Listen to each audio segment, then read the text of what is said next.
Okay, we're going to start part two. We're going to discuss adiabatic processes and meteorology and the first law. Let's dismiss my image and go on.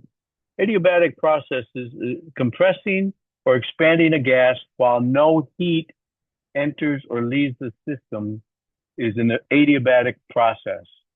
Adiabatic conditions are achieved by thermally insulating the system from its surroundings, surrounding it with styrofoam, let's say, or performing the process so rapidly that heat has no time to enter or leave.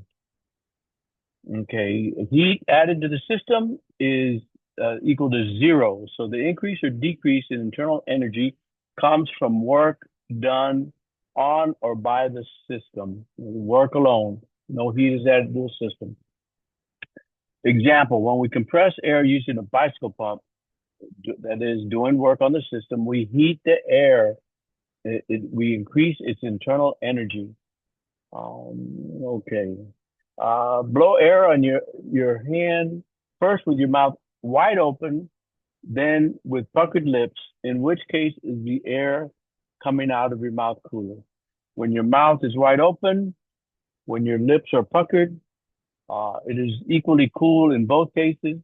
It depends on upon who does the experiment. Well, when you pucker your lips, the air expands as you as it comes out of your mouth. When you pucker your lips, the air expands as it comes out.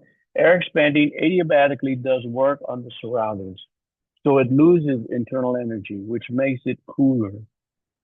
Okay, meteorology and the first law. Thermodynamics is useful to meteorologists when analyzing weather. The first law of thermodynamics is expressed as air temperature rises as heat is added or as pressure is increased. Heat may be added as incoming solar radiation, radiation back from Earth, moisture condensation, or contact with the ground. I mean, if you're driving on a straight road and it looks like the the like there's water on the road. It's just the heat rising from the pavement. That's the that'll add heat to the system. Okay. In the adiabatic form, that is when no heat is added, the first law of thermodynamics becomes air temperature rises or falls as pressure increases or decreases. Adiabatic processes in the atmosphere occur in large parts of the air called parcels. Parcels are large enough that outside air doesn't appreciably mix with the air inside them. They behave as if they are enclosed in giant tissue-like garment bags. Here we have example. As parcels of air rise, they experience lower pressure, and so they expand. The expanding air cools down. As the air expands, you have fewer and fewer collisions, which reduces the kinetic energy.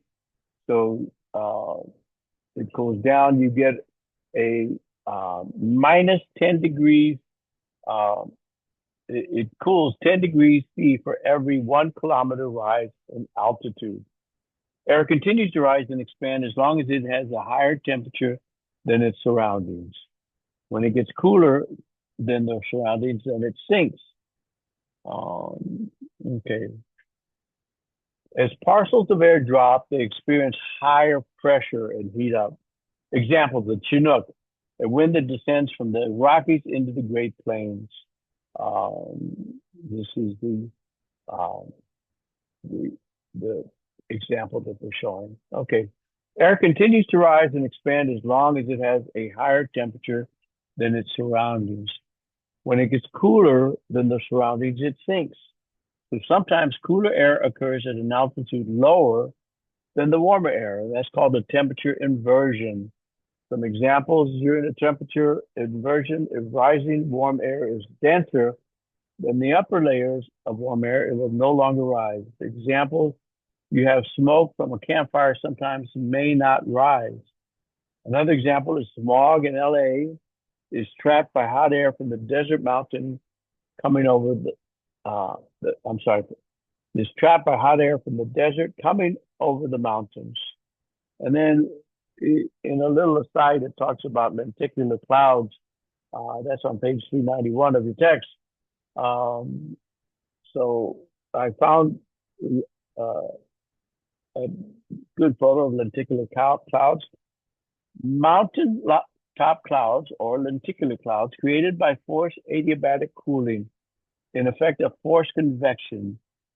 It's called orographic lift by meteorologists. And this photo and article comes from the Crater Chronicle, volume 13, issue 3, in fall of 2024. It's a pretty picture. Okay.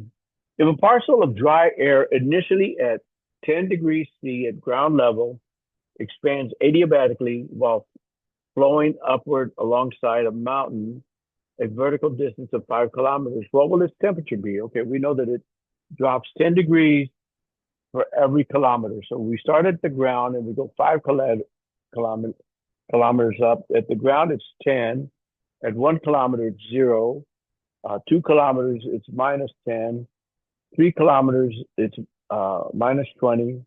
4 kilometers, it's minus 30. And at 5 kilometers, it's minus 40. Let's check it out. Yes, minus 40. Air cools at a rate of 10 degrees C for every 1 kilometer. So if it rises 5 kilometers, it will cool by 5 kilometers times 10 degrees C per kilometer, which equals 50 degrees C. So it'll be 50 degrees C cooler than on the ground. Its temperature on the ground was 10 degrees C, so its temperature at the top will be 10 degrees Celsius minus 50 degrees Celsius, which is equal to 40 degrees Celsius. I did the same thing, just counting on my knuckles. Okay, and that's the end of this part 2.